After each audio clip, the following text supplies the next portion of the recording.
Chemical bonds. Chemical bonds का student ये smart या एएलपी वर्जन होगा जिसके अंदर हम सिर्फ उन्हीं क्वेश्चंस को अटेम्प्ट करने वाले हैं जो कि स्मार्ट सिलेबस में आने वाले हैं। सबसे पहले हम देखते हैं केमिकल बॉन्ड्स। केमिकल बॉन्ड्स हैं क्या? ये बेसिकली अट्रैक्टिव फोर्सेस हैं या कशिश की वो ताकतें हैं जो किसी भी कंपाउंड में एटम्स को एक साथ जोड़कर रखती हैं। एटम्स बॉन्ड क्यों बनाते हैं? ऐसा क्यों होता है कि एटम्स जो हैं वो अकेला रहना पसंद नहीं करते जबकि वो दूसरे एटम्स के साथ मिलते हैं? तो एटम्स जो हैं वो नोबल गैस की तरह स्टेबिलिटी हासिल करना चाहते हैं। स्टेबिलिटी हासिल करने के लिए वो या तो इलेक्ट्रॉन शेयर करते हैं या इलेक्ट्रॉन लूज करते हैं या इलेक्ट्रॉन गेन करते हैं ताकि उनका वैलेंस शेल जो है वो मुकम्मल हो जाए। अब इसमें हमारे पास दो रूल्स हैं। One is octet rule. 8 electron के जरिए जब कोई भी एटम अपना वैलेंस शेल मुकम्मल कर लेता है तो वो ऑक्टेट रूल कहलाता है। हाइड्रोजन और लिथियम के अलावा सभी एलिमेंट्स जो हैं वो ऑक्टेट रूल को फॉलो करते हैं। इवन लिथियम भी जो है वो डुप्लेट रूल को फॉलो करेगा। डुप्लेट रूल, हाइड्रोजन और हीलियम जो है छोटे एटम्स हैं और उनमें सिर्फ एक शेल होता है, तो अपना एक शेल कंप्लीट करने के लिए वो 2 इलेक्ट्रॉन्स रखते हैं और इस तरीके से नोबल गैस कॉन्फ़िगरेशन हासिल करते हैं। इसको हम कहते हैं डुप्लेट रूल। तो ओवरऑल हमने ये देखा कि एटम्स जो हैं स्टेबिलिटी हासिल करना चाहते हैं, स्टेबल होना चाहते हैं, इसलिए वो बॉन्ड बनाते हैं। ऑक्टेट रूल जो है उसकी एग्जांपल्स क्या हैं? सोडियम है, 11 एटॉमिक नंबर है, यानी पहले शेल में 2, दूसरे में 8 और तीसरे में 1। तो अपना एक इलेक्ट्रॉन निकाल कर जो है वो नियॉन की तरह इलेक्ट्रॉनिक तरतीब हासिल कर लेते हैं। नियॉन जो है वो नोबल गैस है। इसी तरीके से क्लोरीन 17 एटॉमिक नंबर है, एक इलेक्ट्रॉन मजीद गेन करके वो 8 इलेक्ट्रॉन पूरे करते हैं और आर्गोन की तरह इलेक्ट्रॉनिक कॉन्फ़िगरेशन या इलेक्ट्रॉनिक तरतीब हासिल कर लेते हैं। इसी तरीके से मैग्नीशियम एटॉमिक नंबर है 12 और इसके फर्स्ट शेल में के शेल में 2 इलेक्ट्रॉन्स, एल में 8, एम में 2 इलेक्ट्रॉन्स। तो ये अपने दोनों इलेक्ट्रॉन्स निकाल कर नियॉन की तरह इलेक्ट्रॉनिक कॉन्फ़िगरेशन हासिल कर लेते हैं। यानी अपने जब ये 2 इलेक्ट्रॉन्स निकालते हैं तो इनके पास 10 इलेक्ट्रॉन्स रह जाते हैं। नियॉन के पास भी 10 इलेक्ट्रॉन्स होते हैं। इसी तरीके से डुप्लेट रूल के हमारे पास 3 एग्जांपल्स हैं जी। हाइड्रोजन एटॉमिक नंबर 1 है, या तो ये अपना इलेक्ट्रॉन निकाल सकता है या गेन कर सकता है। तो जब ये इलेक्ट्रॉन अपना गेन करेगा तो इसके पास 2 इलेक्ट्रॉन्स हो जाएंगे और ये हाइड्राइड आयन बनाएगा H नेगेटिव। इसी तरीके से जी हीलियम है, हीलियम में ऑलरेडी 2 इलेक्ट्रॉन्स मौजूद होते हैं और वो स्टेबल इलेक्ट्रॉनिक कॉन्फ़िगरेशन हासिल कर चुका होता है।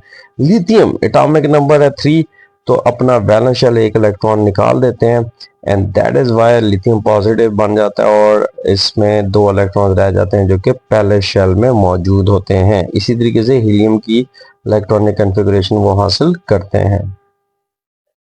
Ionic bond. अब हम बॉन्ड्स की जो है वो एग्जांपल्स की तरफ जा रहे हैं। Ionic bond, covalent bond, metallic bond और कोऑर्डिनेट कोवेलेंट बॉन्ड। तो सबसे पहले समझते हैं ये बॉन्ड बनते कैसे। आयनिक बॉन्ड हमारे पास है सोडियम और सोडियम में फर्स्ट शेल में 2 इलेक्ट्रॉन्स, सेकंड में हमारे पास है 8 इलेक्ट्रॉन्स, थर्ड शेल में ये जो येलो सा इलेक्ट्रॉन नजर आ रहा है this is the valence shell. जबकि दूसरी तरफ देखिए chlorine atomic number 17, this is the first shell 2 electrons, उसके बाद है ये second shell 8 electrons and third shell में काउंट करिए 1 2 3 4 5 6 एंड 7, एक इलेक्ट्रॉन की यहाँ पे डेफिशिएंसी है। सोडियम क्या करता है? अपना ये इलेक्ट्रॉन निकाल देता है। जब ये इलेक्ट्रॉन निकाल देता है तो इस पर सोडियम पॉजिटिव चार्ज ये आयन बना लेगा, यानी कि कैटायन बना लेगा। ये इलेक्ट्रॉन बचो गया यहाँ पर क्लोराइड के पास और क्लोराइड ने जो है वो नेगेटिव आयन बना लिया। क्लोराइड भी ऑक्टेट रूल को फॉलो करता है, 18 इलेक्ट्रॉन्स हो गए, जबकि सोडियम जो है वो भी ऑक्टेट रूल को फॉलो करता है और अपना वैलेंस शेल निकाल देता है। अब ये एक ऐसा बॉन्ड बन गया है जो कि इलेक्ट्रॉन की कंप्लीट ट्रांसफर से वजूद में आया है। सोडियम ने अपना इलेक्ट्रॉन निकाल दिया, क्लोरीन ने इलेक्ट्रॉन गेन कर दिया। ये बचा है कोवेलेंट बॉन्ड और कोवेलेंट बॉन्ड में आपको 2 हाइड्रोजन एटम्स नजर आ रहे हैं। This is 1 hydrogen atom, this is another hydrogen atom. इसके पास भी एक इलेक्ट्रॉन था, दूसरे के पास भी एक इलेक्ट्रॉन था। अब ये अपना डुप्लेट रूल पूरा नहीं कर सकते थे। क्यों? दोनों के पास एक एक इलेक्ट्रॉन है। तो उन्होंने सोचा कि क्यों हम एक दूसरे को इलेक्ट्रॉन दें या लॉस करें या गेन करें। They have mutually shared electrons, उन्होंने इलेक्ट्रॉन्स को बराबर का शेयर किया, इश्तराक किया। तो म्यूचुअली शेयरिंग ऑफ इलेक्ट्रॉन के जरिए जो बॉन्ड बनता है वो कोवलेंट बॉन्ड कहलाता है। सो यहाँ पे ये जो दोनों इलेक्ट्रॉन नजर आ रहे हैं, ये दोनों इलेक्ट्रॉन म्यूचुअल प्रॉपर्टी हैं दोनों एटम्स की। सो एक ऐसा कोवलेंट बॉन्ड जहां पे इलेक्ट्रॉन की म्यूचुअल शेयरिंग होती है, कोवलेंट बॉन्ड कहलाता है। थर्ड देखिए, वी हैव नाइट्रोजन। नाइट्रोजन के वैलेंस शेल में होते हैं 5 इलेक्ट्रॉन्स। और ये पिंक बॉल्स जो हैं ये 5 इलेक्ट्रॉन्स हैं, 1 2 3 4 एंड 5। अब बच्चों हाइड्रोजन जो है वो म्यूचुअली शेयर करता है इन दो इलेक्ट्रॉन्स के साथ, कोवलेंट बॉन्ड बनाता है। ये भी म्यूचुअली शेयर हुई है, यहाँ पे भी कोवलेंट बॉन्ड बन गया। ये भी म्यूचुअली शेयर हुआ है, कोवलेंट बॉन्ड बन गया। So nitrogen hydrogen, nitrogen hydrogen and nitrogen hydrogen, 3 covalent bond बन गया। अब अगर आप ये पिंक बॉल्स को देखिए जो कि 2 नजर आ रही हैं, ये लोन पेयर ऑफ इलेक्ट्रॉन है, ये किसी के साथ शेयर नहीं हो रहा स्टिल नाउ। सो इसको हम कहते हैं लोन पेयर। अब ये लोन पेयर जो है इस हाइड्रोजन को देने वाला है। हाइड्रोजन देखिए H पॉजिटिव, H पॉजिटिव का मतलब ये है कि इसके पास जो एक इलेक्ट्रॉन था वो भी निकल गया। सो इसको अब 2 इलेक्ट्रॉन्स की जरूरत है। सो नाइट्रोजन क्या करेगा, अपने ये 2 इलेक्ट्रॉन्स इस हाइड्रोजन को दे देगा। एक ऐसा कोवलेंट बॉन्ड जिसमें शेयरिंग ऑफ इलेक्ट्रॉन तो हो रही है, लेकिन दोनों इलेक्ट्रॉन एक एटम दे रहा हो, यानी कि इलेक्ट्रॉन पे डोनर हो। सो ऐसा बॉन्ड जो है वो कोऑर्डिनेट कोवलेंट बॉन्ड कहलाता है। This is the example of metallic bond या धाती बॉन्ड। और मेटालिक बॉन्ड जो है वो कैसे बनता है, मेटालिक बॉन्ड जो है ये आपके पास है जो मेटालिक बॉन्ड, और इसमें देखिए एम पॉजिटिव का मतलब है इसने अपना इलेक्ट्रॉन रिलीज कर दिया, जबकि दूसरा एटम है उसने भी अपना इलेक्ट्रॉन रिलीज कर दिया। मेटल्स की आयनाइजेशन एनर्जी बहुत कम होती है और वो अपने इलेक्ट्रॉन रिलीज करती हैं। ये इलेक्ट्रॉन जो है मोबाइल इलेक्ट्रॉन्स कहलाते हैं। अब ये इलेक्ट्रॉन किसी भी एक एटम की प्रॉपर्टी नहीं है, बल्कि ये मोबाइल इलेक्ट्रॉन्स हैं, आज़ादाना गर्दिश करने वाले इलेक्ट्रॉन्स हैं, जो कि पूरे मेटल लैटिस के अंदर जो है घूमते फिरते रहेंगे।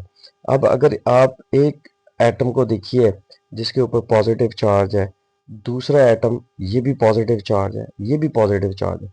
अब इस इलेक्ट्रॉन को देखिए, ये एम पॉजिटिव भी इसको अट्रैक्ट कर सकता है, ये भी अट्रैक्ट कर सकता है और ये भी अट्रैक्ट कर सकता है। सो इस तरीके से ये 3 जो केटाइंस हैं इस इलेक्ट्रॉन को अट्रैक्ट कर रहे हैं। सो एक ऐसा केमिकल बॉन्ड जिसमें मोबाइल इलेक्ट्रॉन्स की मदद से मेटल केटाइंस आपस में जुड़े हुए हैं, मेटालिक बॉन्ड कहलाता है। सो मोबाइल इलेक्ट्रॉन्स जो हैं केटाइंस को आपस में इनडायरेक्टली जो है वो लिंक करवाते हैं। राइट स्टूडेंट, तो यहाँ तक हमने सीख लिया है कि आयनिक बॉन्ड क्या होते हैं, कैसे बनते हैं, कोवलेंट बॉन्ड क्या होते हैं, कैसे बनते हैं, और मेटालिक बॉन्ड जो है वो कैसे बनते हैं। साथ ही हमने देखा कोऑर्डिनेट कोवलेंट बॉन्ड। सो अब हम देखते हैं तारीफ एक ऐसा केमिकल बॉन्ड जो एक एटम से दूसरे एटम में इलेक्ट्रॉन के मुकम्मल ट्रांसफर के नतीजे में बनता है, जिसके नतीजे में मुखालिफ चार्जेस वाले आयंस बन जाते हैं। यानी कि इलेक्ट्रॉन ट्रांसफर होता है, एक जो कि इलेक्ट्रॉन देता है वो पॉजिटिव चार्ज और जो लेता है वो नेगेटिव चार्ज। अब ये दोनों इलेक्ट्रॉन्स आपस में लिंक हुए हैं by the complete transfer of electron. खुसूसियात क्या होंगी, मेटल्स और नॉन मेटल्स के दरम्यान में बनता है। सेकंड, क्रिस्टल लैटिस बनाते हैं, मेल्टिंग पॉइंट और बॉइलिंग पॉइंट हाई होते हैं। मेल्टिंग यानी कि फ्यूज हालत में या सॉल्यूशन फॉर्म में ये बिजली के कंडक्टर्स होते हैं, आमतौर पे पानी में हल होते हैं। दूसरी तरफ देखिए कोवलेंट बॉन्ड, एक ऐसा बॉन्ड जो एटम के दरमियान इलेक्ट्रॉन के बाहमी इश्तराक यानी कि म्यूचुअल शेयरिंग के जरिए बनता है। दोनों नॉन मेटल्स के दरमियान में बनेगा, अलहदा मालिक्यूल्स बनाते हैं। मेल्टिंग पॉइंट और बॉइलिंग पॉइंट निस्बतन कम होते हैं, बिजली के कंडक्टर्स नहीं होते, पानी में भी हल पजीर नहीं होंगे।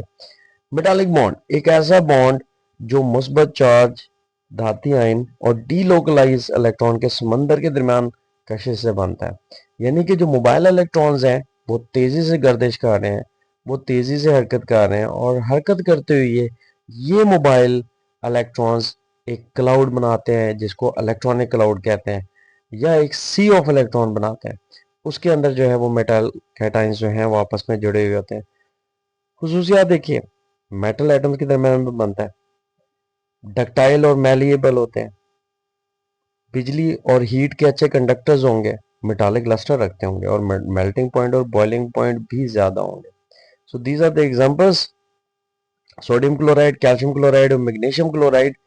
ये है आयनिक बॉन्ड की, hydrogen, water, methane, covalent bond, sodium, magnesium and iron, ये आपके पास है मेटालिक बॉन्ड। कोवलेंट बॉन्ड के एग्जांपल्स,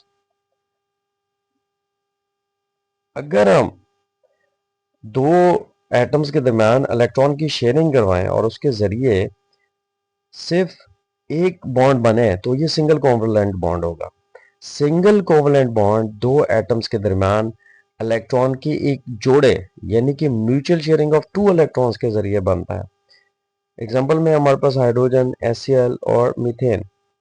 दूसरी तरफ देखिए, एक ऐसा कोवलेंट बॉन्ड जो एटम्स के दरमियान दो जोड़े यानी कि चार इलेक्ट्रॉन्स के बामी इश्तराक से बनता है, डबल कोवलेंट बॉन्ड बनाता है। एग्जांपल में हमारे पास oxygen, ethene, carbon dioxide.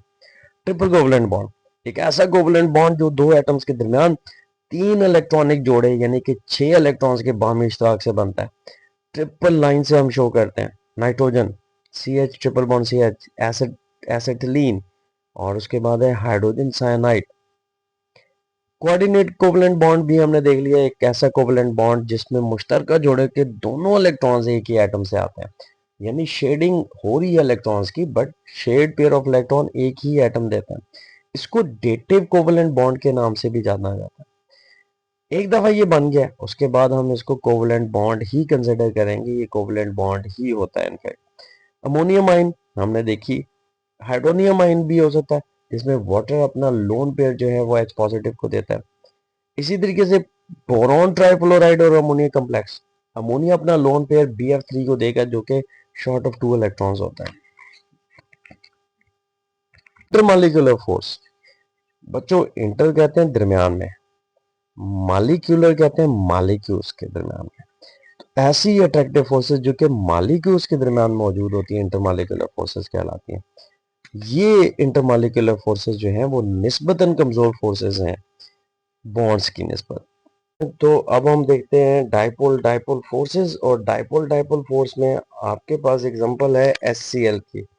Hydrogen जो है इसके ऊपर पार्शियल पॉजिटिव चार्ज होता है, क्लोरीन के ऊपर पार्शियल नेगेटिव चार्ज होता है, तो ये एक डाइपोल बन गया। यानी कि हाइड्रोजन पॉजिटिव एंड है, क्लोरीन नेगेटिव एंड है। क्लोरीन नेगेटिव एंड क्यों है? क्योंकि क्लोरीन की इलेक्ट्रोनेगेटिविटी ज्यादा है, ये शेड पेयर ऑफ इलेक्ट्रॉन्स को अपनी तरफ ज्यादा मजबूती से खींचता हुआ नजर आता है। सो ये आपके पास नेगेटिव एंड है और ये पॉजिटिव एंड है, यहाँ पे हम एंड को पोल कहेंगे। सो दो पोल हमारे पास बन गए। सो दो के लिए वर्ड यूज होता है डाई, DI डाई। सो डाइपोल। सो यहाँ पर बच्चों ये दूसरा डाइपोल है, hydrogen again positive charge, partial positive charge, chlorine के ऊपर पार्शियल नेगेटिव चार्ज। अब जब ये दोनों मॉलिक्यूल्स एक दूसरे के पास आएंगे तो ये हाइड्रोजन जो है इस मॉलिक्यूल के क्लोरीन को अपनी तरफ अट्रैक्ट करने की कोशिश करेगा। सो ये दो मॉलिक्यूल्स के दरमियान में बनने वाली फोर्स है, सो इंटरमॉलिक्यूलर फोर्स है। अब बच्चों ये भी डाइपोल है, ये भी डाइपोल है, सो डाइपोल डाइपोल फोर्स होगी जो कि इन दोनों के दरमियान में बनेगी, जिसको हम डॉटेड लाइन से शो करते हैं। सो एक ऐसी इंटरमॉलिक्यूलर फोर्स जो कि पोलर मॉलिक्यूल में इलेक्ट्रोनेगेटिविटी के फर्क की वजह से बनती है, डाइपोल डाइपोल फोर्स कहलाती है। Next we have hydrogen bonding, है तो ये भी डाइपोल डाइपोल फोर्स। देखिए ऑक्सीजन पे पार्शियल नेगेटिव चार्ज, हाइड्रोजन पे partial positive charge, oxygen electronegative है, बट यहाँ पे आपको स्पेसिफाई करना पड़ेगा कि एक ऐसी इंटरमॉलिक्यूलर फोर्स जिसमें एक मॉलिक्यूल का हाइड्रोजन दूसरे मॉलिक्यूल के हाईली इलेक्ट्रोनेगेटिव एटम ऑक्सीजन के साथ अटैक कर रहा है, सो ये हाइड्रोजन बॉन्डिंग कहलाएगी। ऐसी इंटरमॉलिक्यूलर फोर्स जिसमें एक मॉलिक्यूल का हाइड्रोजन दूसरे मॉलिक्यूल के highly electronegative atom nitrogen, oxygen या फ्लोरीन के साथ अट्रैक्ट होता है या अट्रैक्टिव फोर्स एस्टैब्लिश करता है या अट्रैक्टिव फोर्स कायम करता है, वो हाइड्रोजन बॉन्डिंग कहलाती है। तो यहां तक बच्चों हमने सीख लिया है कि इंटरमॉलिक्यूलर फोर्सेस क्या होती हैं, हाइड्रोजन बॉन्डिंग और डायपोल डायपोल फोर्स के बारे में भी देख लिया है कि कैसे ये बनती है। एक पोलर मॉलिक्यूल का मुस्बत एंड और दूसरे पोलर मॉलिक्यूल के मनफी नेगेटिव के दरमियान जो इंटरमॉलिक्यूलर फोर्सेस हैं वो डायपोल डायपोल फोर्स कहलाती हैं। ये पोलर मॉलिक्यूल्स के दरमियान में होती हैं। ताकतवर मॉलिक्यूलर डायपोल मूवमेंट में मुनहसर होती हैं, हाइड्रोजन बॉन्ड से कमजोर होती हैं। HCl HCl CH3Cl CH3Cl sulphur dioxide और sulphur dioxide. So this is the example. Hydrogen bonding dipole dipole interaction की एक ऐसी खास किस्म है जो उस वक्त होती है जब हाइड्रोजन इंतहाई इलेक्ट्रोनेगेटिव एटम नाइट्रोजन ऑक्सीजन या फ्लोरीन से जुड़ा हुआ हो। इंटरमॉलिक्यूलर फोर्स की मजबूत तरीन किस्म है हाइड्रोजन का ऑक्सीजन नाइट्रोजन या फ्लोरीन से जुड़ा होना जरूरी है। मेल्टिंग पॉइंट और बॉइलिंग पॉइंट में नुमाया इजाफा होता है। हयातियाती निज़ाम DNA प्रोटीन्स वगैरह में ये अहम है। वाटर में हाइड्रोजन बॉन्डिंग, अमोनिया में, हाइड्रोजन फ्लोराइड में और DNA में। So these are the examples. सो ये आपके पास हो गया जी बच्चों बॉन्ड्स का कंपैरिजन, आयनिक कोवलेंट और कोऑर्डिनेट या मेटालिक बॉन्ड। अब हम चलते हैं सॉल्यूशन की तरफ। फर्स्ट, जब पिघला हुआ तांबा और पिघला हुआ जिस्त एक साथ मिलाए जाते हैं, ये दोनों मेटल्स हैं, तो एक नई चीज पैदा होती है जिसे पीतल कहते हैं, यानी कि एलॉय बनता है। पेशगोई करें कि तांबा और जिस्त के दरमियान किस किस्म का बॉन्ड बनता है। सो ये आपके पास बच्चों होगा मेटालिक बॉन्ड, राइट। तो जवाब देखते हैं, मेटालिक बॉन्ड। कौन सा एलिमेंट तीनों किस्म के बॉन्ड बनाने की सलाहियत रखता है? कोवलेंट भी, कोऑर्डिनेट कोवलेंट भी और आयोनिक भी। तो एग्जांपल में हम देखते हैं हमारे पास ऑप्शन में ऑक्सीजन है जो कि ये बॉन्ड बनाता है। Covalent bond water, coordinate covalent bond H3O positive and ionic में magnesium oxide. Next multiple choice question 3, water माया क्यों है जबकि हाइड्रोजन सल्फाइड गैस क्यों है? तो पानी जो है वो एक पोलर कंपाउंड है और इसके मॉलिक्यूल्स के दरमियान अट्रैक्टिव फोर्सेस मौजूद हैं, हाइड्रोजन बॉन्ड मौजूद होता है। So beta is the answer, यानी कि B. Next multiple choice question देखिए, दरअसल में कौन सा बॉन्ड सबसे कमजोर होने की तवक्को है? Carbon carbon, chlorine chlorine, oxygen oxygen, fluorine fluorine. So fluorine fluorine क्यों? बिकॉज छोटे एटम्स हैं, रिपेल करेंगे एक दूसरे को। नंबर 6, इंटरमॉलिक्यूलर अट्रैक्टिव फोर्सेस को मद्देनजर रखते हुए बताइए किस कंपाउंड का मेल्टिंग पॉइंट, बॉइलिंग पॉइंट उबलने का नुकता, बॉइलिंग पॉइंट सबसे ज्यादा है?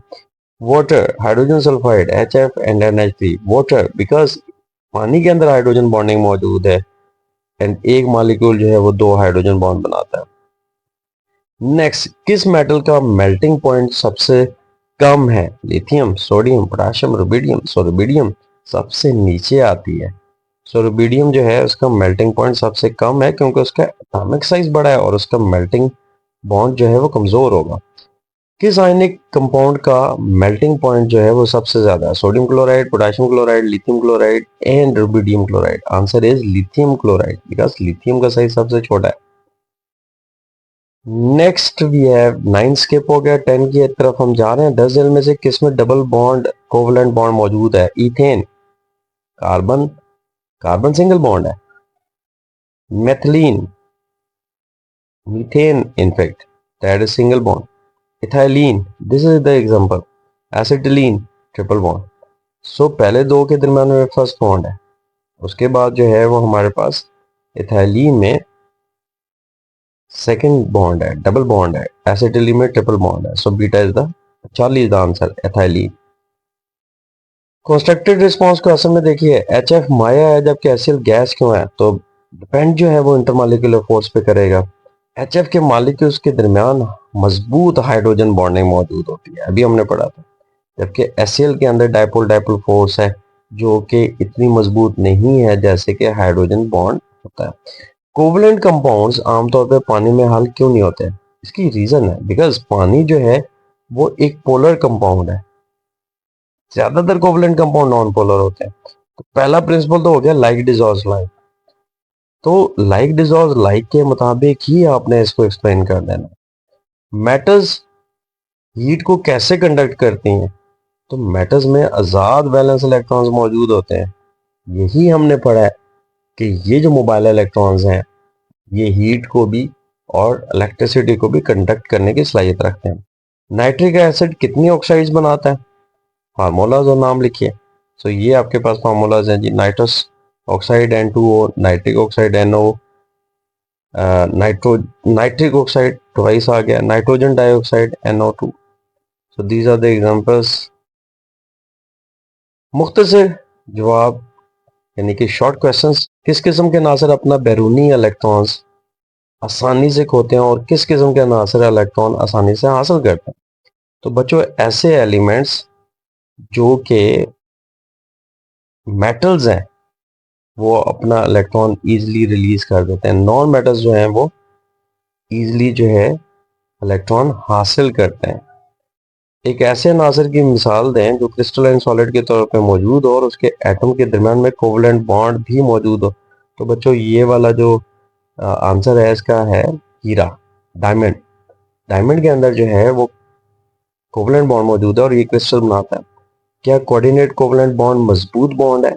तो यस, ये कोवलेंट बॉन्ड की तरह का बॉन्ड है। जब ये एक बॉन्ड बन जाता है तो बज़ाहिर बनने से पहले हमें पता होता है कि ये कोऑर्डिनेट कोवलेंट बॉन्ड है, लेकिन जब ये बॉन्ड बन जाता है तो ये कोवलेंट बॉन्ड है। नाइट्रिक एसिड का dot and cross form. Student ये है हमारे पास नाइट्रिक एसिड जिसमें ये है नाइट्रोजन, और ये जो रेड इलेक्ट्रॉन्स है ये हमारे पास इसके वैलेंस इलेक्ट्रॉन है। 3 हाइड्रोजन आइटम आते हैं, ये अपना जो इलेक्ट्रॉन शो करते हैं वो उसको हम क्रॉस से जाहिर करते हैं। सो ये डॉट एंड क्रॉस होते हैं। सो 3 हाइड्रोजन एटम्स आए और उन्होंने 3 कोवलेंट बॉन्ड बना लिए, जबकि 2 इलेक्ट्रॉन लोन पेयर की सूरत में मौजूद रहेंगे। नेक्स्ट बच्चों हम जा रहे हैं जी डिस्क्रिप्टिव क्वेश्चंस की तरफ। आयनिक और कोवलेंट बॉन्ड की तश्कील की वजाहत करें। आयनिक बॉन्ड भी हमने देखा, कोवलेंट बॉन्ड भी देखा। सो आप ये दोनों आंसर जो है वो लिख सकते हैं। मेटालिक बॉन्ड की नोयत को मद्देनजर रखती हुए मेटल्स की खसूसियात। तो मेटल्स की बच्चों खसूसियात में सबसे पहले है कंडक्टिविटी, सेकंड पहली है इलेक्ट्रिसिटी को कंडक्ट करना, दूसरी है हीट को कंडक्ट करना, तीसरी है डक्टाइल और मैलिएबल, चौथी है लस्टर यानी चमक, और पांचवी आपके पास है मेल्टिंग पॉइंट और बॉइलिंग पॉइंट जो कि हाई होते हैं। राइट। धातें आमतौर पर सख्त और भारी क्यों होती हैं? बिकॉज इसके अंदर मेटालिक बॉन्ड मौजूद होता है और मेटालिक बॉन्ड जो है वो मजबूत बॉन्ड है। इसके अलावा एटम जो हैं वो क्लोजली पैक्ड होते हैं और उनकी क्योंकि पैकिंग इतनी करीब होती है कि वो डेंस तो होते हैं। यहाँ पे बच्चों इन्वेस्टिगेटिव जो क्वेश्चंस हैं वो छुड़वा दिए गए हैं। सो यहाँ तक हमारा चैप्टर जो है वो ख़त्म होता है। ठीक है।